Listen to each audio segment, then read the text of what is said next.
Hello guys, आज फिर मैं नए वीडियो के साथ हाजिर हुआ हूँ और आपके लिए काफ़ी महत्वपूर्ण चीज़ यानी काफ़ी महत्वपूर्ण बातें बताई थी कल के वीडियो में। और वीडियो में काफ़ी रेस्पॉन्स भी अच्छा मिला है और बहुत से बच्चों ने मुझे प्यार भी दिया है, जिसके लिए मैं सबको धन्यवाद करना चाहता हूँ। इसी तरह हम इस अगले वीडियो को भी अपनी पिछले वीडियो की तरह आगे और अच्छा रेस्पॉन्स दें और पढ़ाने का तरीका मैं नई नई बातें बताऊँगा। बहुत बच्चों के लिए एग्ज़ाम्स के लिए काफ़ी अच्छी बातें भी थी और आपको इस आधार पर अपने चैनल को काफ़ी ग्रो करना है। और मैं आपको अपनी एग्ज़ाम की दृष्टि से काफ़ी अच्छे कुछ महत्वपूर्ण प्रश्न के हिसाब से क्वेश्चन भी बताऊंगा और कौन सी क्या चीज़ें हैं। आज हम कालीबंगा सभ्यता के बाद में एक दूसरी सभ्यता जिसके विशेष चर्चा करेंगे। उस विशेष चर्चा का बेटा उस सभ्यता का मैं नाम आज बता रहा हूँ और जिसके बारे में आज पढ़ेंगे। सभ्यता बेटा आहड़ सभ्यता। कौन सी? आहड़ सभ्यता। देखो बेटा काफ़ी इंपॉर्टेंट चीज़ है आहड़ सभ्यता। कल कालीबंगा सभ्यता पढ़े थे। आहड़ सभ्यता के बारे में मैं सबसे पहले आहड़ सभ्यता के परिचय के बारे में बताता हूँ। देखो बेटा सबसे इंपॉर्टेंट चीज आहड़ सभ्यता कहाँ पर मिली है, आप सबको याद रखिए बेटा, उदयपुर में। कहाँ पर मिली है? उदयपुर में। उदयपुर में जिस स्थान पर मिली है उस स्थान को आपको याद रखना है बेटा। राजस्थान का कौन सा जिला है? उदयपुर जिला। उदयपुर बेटा एक मुख्य नदी है जो राजसमंद के खमनोर की पहाड़ियों से निकलकर सीधी चंबल में जाकर मिलती है। यह नदी है बेटा बनास। कौन सी है? बनास नदी। इस बनास की एक सहायक नदी है बेटा जो उदयपुर से बहती हुई बेटा सीधी जाकर बनास में मिलती है। इस नदी का नाम बेटा बेड़च। क्या नाम है? बेड़च, जिसको आयड़ नदी के नाम से भी बुलाते हैं। इन दोनों नदियों के संगम यानी बेड़च के पास में आयड़ के दोनों के बीच का संगम जो कांटा है बेटा, उस स्थान पर अपनी जो सभ्यता है आहड़ सभ्यता या आहड़ संस्कृति बुला सकते हो बेटा। आहड़ सभ्यता या आहड़ संस्कृति है जिसके बारे में आज विशेष चर्चा करेंगे। अब देखो बेटा दो चीजें, बनास नदी और जिस नदी के किनारे मिली है उस नदी का नाम बेटा बेड़च या आहड़ है। बेड़च या आहड़ जिसके बारे में आपको जानना है बेटा। तो दो बातें हो गई हैं। अब सबसे इंपॉर्टेंट है किस नदी के किनारे आहड़ सभ्यता विकसित हुई। तो आपको विकसित होने की नदी का नाम पूछे तो आपको बेटा नदी का नाम बताना है बेड़च या बोल सकते हो बेटा आयड़। अब कंफ्यूजन के लिए बेटा बेड़च या आयड़ नहीं देगा। वहां पर आपको इसकी मुख्य नदी जो मैंने बताई बेटा कौन सी? बनास। बनास क्यों? क्योंकि जो सभ्यता बेटा आहड़ सभ्यता वो बनास मुख्य नदी होने के कारण इस सभ्यता को आप बनास सभ्यता भी बुला सकते हो या कह सकते हो बेटा बनास संस्कृति। क्या बुला सकते हो? बनास संस्कृति। ये इंपॉर्टेंट चीज है बेटा। कई बार आप गलत फहमी में शिकार होते हो, सर वहां तो बेड़च आई नहीं थी, आयड़ आई नहीं थी। तो वहां पर आपको कौन सी नदी का तथ्य प्रवेश मिलेगा? क्योंकि इस सभ्यता को बनास सभ्यता या बनास संस्कृति के नाम से भी बुलाते हैं। अब अगली बात करते हैं बेटा नदी के बाद में है स्थान आपको कहां पर मिली? जोधपुर में। नदी कौन सी थी? बेड़ और आयड़। और ये मुख्यतः बनास और बेड़ के संगम पर थी है जिसके बारे में अपने चर्चा की है। अब बात करते हैं बेटा इसकी खोज करने वाले हैं। खोज किसने की थी? देखो बेटा 1953 में। कब की बात है? 1953 के अंदर विद्वान थे बेटा पंडित अक्षय कीर्ति व्यास। आहड़ सभ्यता की खोज किसने की थी? पंडित अक्षय कीर्ति व्यास ने। इंपॉर्टेंट चीज है बेटा इसके खोजकर्ता कौन थे? 1953 में पंडित अक्षय कीर्ति व्यास थे। 1954-56 की बात है बेटा, यहां पर इसका उत्खनन हुआ। उत्खनन पंडित अक्षय कीर्ति के समय हुआ था लेकिन मामूली तौर पर। बाद में 1954-56 में इसका उत्खनन हुआ। उत्खनन बेटा किसने करवाया था? याद रखने के बाद सबसे इंपॉर्टेंट चीज है वे व्यक्ति थे R.S. अग्रवाल। किसने उत्खनन कराया था बेटा? 1953 R.S. अग्रवाल। अब नाम याद रखना बेटा रतन चंद्र अग्रवाल। कौन थे? रतन चंद्र अग्रवाल। इसके बाद में आगे चलकर 1961-62 में फिर इसका उत्खनन हुआ और उस समय इसके उत्खनन में बेटा काफ़ी महत्वपूर्ण विद्वान थे। एक के नाम था वीरेंद्र नाथ मिश्र, कई जगह मिश्रा भी आ जाता बेटा, वीरेंद्र नाथ मिश्र। वीरेंद्र नाथ मिश्र के साथ बेटा HD साकलिया, HD साकलिया जो पूना विश्वविद्यालय के प्राचार्य थे बेटा, HD साकलिया। HD साकलिया, हंस राज धीरज लाल साकलिया भी बोलते हैं इसको बेटा वास्तविक नाम। उत्खनन के याद रखना बेटा, कई बार प्रश्न दे देगा, निम्न में से आर्य सभ्यता से संबंधित नहीं है तो अक्षय कीर्ति व्यास, रतन चंद्र या वीरेंद्र नाथ मिश्र, इनमें से एक, 3 नाम दे देगा, एक नहीं देगा। फिर पूछेगा निम्न में से आर्य सभ्यता से संबंधित नहीं है या सुमेलित नहीं है, तो आपको कंफ्यूजन हो जाएगा कि कौन सा नहीं था। तो आपको याद रखना है अक्षय कीर्तिनाथ जिसने खोज की थी, फिर उत्खनन करवाया था RS अग्रवाल ने, रतन चंद्र अग्रवाल ने, वीरेंद्र नाथ मिश्र ने और SD साकलिया। किससे जुड़े हुए बेटा? आपकी आर्य सभ्यता से जुड़े हुए हैं। तो याद रखने के, देखो आर्य सभ्यता कहाँ पर है? उदयपुर में। नदी कौन सी है? बेड़चियाड़ या बनास की मुख्य नदी। इस सभ्यता को बनास सभ्यता या बनास संस्कृति भी कहते हैं। इसकी खोज 1953 में पंडित अक्षय व्यास ने की थी। 1954 से 56 में इसका उत्खनन RS अग्रवाल यानी रतन चंद्र अग्रवाल ने, और 1961-62 में बेटा वीरेंद्र नाथ मिश्र या SD साकलिया ने बड़ा उत्खनन करवाया था। अब ये तो कॉमन सी बात थी बेटा जो आपको याद होगी। मैंने एक चीज और बताई थी कि आर्य सभ्यता, जहां सिंधु सभ्यता की बात आती है, सॉरी कालीबंगा सभ्यता की बात आती है, तो कालीबंगा सभ्यता में एक शब्द बताया था बेटा, नगरीय। नगरीय मतलब शहरी। तो इसका मतलब है कि कालीबंगा सभ्यता किससे जुड़ी हुई थी बेटा? शहरी सभ्यता से जुड़ी हुई थी। इंपॉर्टेंट चीज है।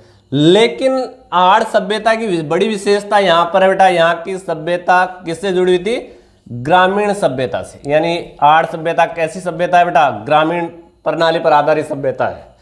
तो ये सभ्यता कैसी सभ्यता है? ग्रामीण, जबकि कालीबंगा शहरी थी। इसके बाद बेटा समय निर्धारण की बात आती है। इसकी खोज यानी इसका समय निर्धारण क्या था?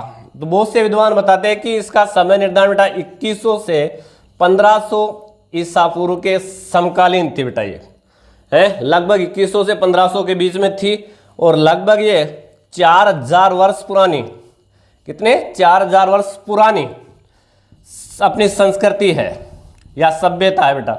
इंपॉर्टेंट चीज ये भी है कि 4000 पुरानी समकालीन संस्कृति है, जो इसका समय बेटा 2100 से 1500 के बीच में माना गया है। अब इन सभ्यताओं के अलावा सबसे इंपॉर्टेंट चीज आपको मैंने बता दी कि ये चीजें समय है, आपकी खोज किसने की थी, समय कब हुआ था, किस नदी के किनारे मिली है। इसके बाद में इस संस्कृति की बात करते हैं। देखो बेटा, यहां की जब भी खुदाई हुई थी है तो इस क्षेत्र के नाम को लेकर, क्षेत्र का नाम यानी आर्य सभ्यता जो क्षेत्र अपना उसके नाम को लेकर कुछ विशेषता है। देखो बेटा, इस क्षेत्र को बेटा उस समय किस नाम से? ताम्रवती नगरी के नाम से। किस नाम से जानते हैं? ताम्रवती नगरी। स्थानीय लोग इसको बेटा काफी महत्वपूर्ण से धूल कोट, किस नाम से बुलाते बेटा? धूल कोट के नाम से। और यहां पर बेटा प्राचीन काल में एक दुर्ग भी था, स्थानीय दुर्ग, जिसको आघाटपुर दुर्ग बोलते थे। और इस क्षेत्र का नाम भी क्या बुलाता था? आघाटपुर। तो इसको ताम्रवती नगरी, धूलकोट और आघाटपुर के नाम से भी। अब कई बार यहाँ ताम्रवती नगरी है बेटा, ताम्रवती की जगह बेटा ताम्रवती या ताम्र संस्कृति या ताम्र सभ्यता, कोई सा भी शब्द दे दे और उसके स्थान पर क्या लिख दे बेटा? जननी। तो आपको एग्जाम में जहां ताम्र संस्कृति या ताम्र संस्कृति की जननी, आपको आड़ को नहीं, आड़ को तो केवल आप ताम्र नगरी बुला सकते हो, जननी नहीं बुला सकते। जब जननी का नाम आ जाए तो आपको किस सभ्यता से जुड़े हुआ नाम आता है बेटा? गणेश्वर सभ्यता, जो राजस्थान के सीकर जिले में है, कातली नदी के किनारे स्थित मिली थी बेटा। तो ये आपको नाम हो गया बेटा, याद रखना है। ताम्रवती नगरी, धूलकोट और आघाटपुर किसके क्षेत्र के नाम बेटा? आपकी आर्य सभ्यता के प्राचीन क्षेत्र के नाम थे। अब बात ताम्र शब्द पर आती है। ताम्र का मतलब तांबा। मतलब ये संस्कृति किससे जुड़ी हुई बेटा? तांबे की संस्कृति से जुड़ी है। मतलब इसमें उत्खनन में सर्वाधिक जो धातु मिली है वो किसकी मिली है? तांबे की। इस वजह से इसे ताम्र संस्कृति के नाम से भी बुला सकते हैं बेटा। किस नाम से? ताम्र संस्कृति। जबकि आप इससे पहले हैं जो कालीबंगा पढ़े थे वहां पर बेटा कांस्य युगीन, मतलब वहां किस धातु का सबसे ज्यादा उपयोग होता था? तांबा का होता था, लेकिन कांस्य का ज्यादा होता था। यहां पर बेटा सबसे ज्यादा किसका हो रहा है? तांबे का होता है। ताम्र संस्कृति के नाम से भी बुला सकते हैं। अब इंपॉर्टेंट आगे की चीज बेटा, जहां खुदाई के दौरान तांबे की संस्कृति के साथ खुदाई के दौरान अपने को यहां पर बेटा कुछ महत्वपूर्ण अवशेष या बुला सकते हैं बेटा साक्ष्य। क्या क्या मिले? बहुत इंपॉर्टेंट चीज है बेटा। यहाँ के साक्ष्य और जो है अवशेष है वो काफी महत्वपूर्ण है। देखो बेटा, छह मुद्राएं, कितनी? 6 मुद्राएं व 3 मोहरे तांबे की मिली है बेटा। किसकी मिली है? तांबे की। अब 6 मुद्राएं थी और 3 मोहरे थी। कितनी? 3 मोहरे। वो किस धातु की थी? तांबे की। अब जो 6 मुद्राएं थी उनमें से एक मुद्रा पर बेटा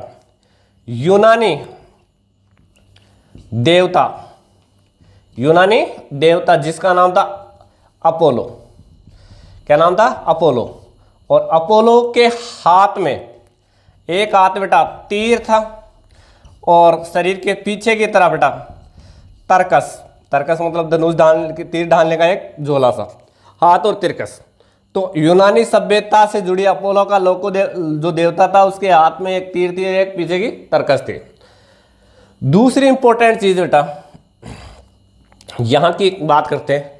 यहां तांबे की सबसे इंपॉर्टेंट चीज, तांबे की बहुत सी चीजें जिसमें आपने बेटा सबसे इंपॉर्टेंट कुल्हाड़ी, चाकू है और अन्य धातु, बहुत सी धातुएं मिली बेटा तांबे की हैं। अब तांबा मिला तो यहाँ तांबे का औद्योगिक क्षेत्र भी था, तांबे की खनन भी थी है, पास में ही क्षेत्र पड़ता था तांबे खनन के लिए प्रसिद्ध थी।